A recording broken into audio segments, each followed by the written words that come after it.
Sebutlah namanya Yayat. Umurnya 23 tahun, tapi tingkah lakunya seperti anak umur 6 tahun.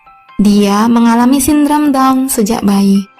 Seperti yang kita tahu, jika orang yang mengalami hal ini, biasanya ia adalah orang yang selalu ceria, penuh senyum dan bahagia. Perilakunya selalu membawa kebahagiaan untuk setiap orang yang melihatnya. Hidupnya sempurna sekali. Bagaimana tidak, dia berkembang menikmati dunia yang sama seperti kita, tapi dia hadapi tanpa beban. Enteng banget hidupnya. Tidak mikirin tentang hutang, tidak mikirin komentar orang lain terhadapnya. Hidupnya hanya senang-senang. Dipukul orang tidak tersinggung. Bahkan jika ia memukul orang juga tidak ada yang tersinggung. Enak kan? Bukankah ini adalah kesempurnaan hidup yang sebenarnya? Banyak orang yang menyebutnya cacat karena tidak sempurna berpikirnya. Tetapi apakah kita tidak berpikir sebaliknya? Dia adalah makhluk sempurna yang diciptakan oleh Tuhan dan selalu ada di samping kedua orang tuanya. Dibandingkan dengan saya, wah, jauh. Saya masih mikirin hutang, masih merasa terganggu dengan komentar orang. Jauh dari orang tua. Salah kata sedikit, orang tersinggung. Salah langkah, memperbaikinya tidak mudah.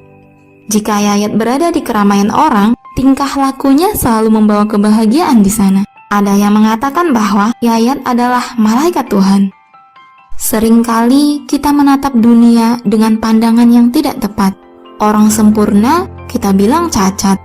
Orang yang cacat malah kita bilang sempurna. Akhirnya kita kehilangan standar syukur. Yang sepatutnya kita syukuri malah kita cela. Yang sepatutnya kita cela malah kita syukuri.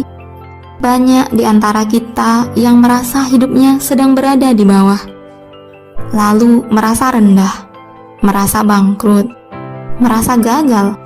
Padahal bisa jadi itu adalah waktu di mana Tuhan sedang curahkan rahmat dan berkah-Nya. Bisa jadi saat bangkrut itu Tuhan sedang istirahatkan kita, karena kita selama ini berada dalam kesalahan langkah.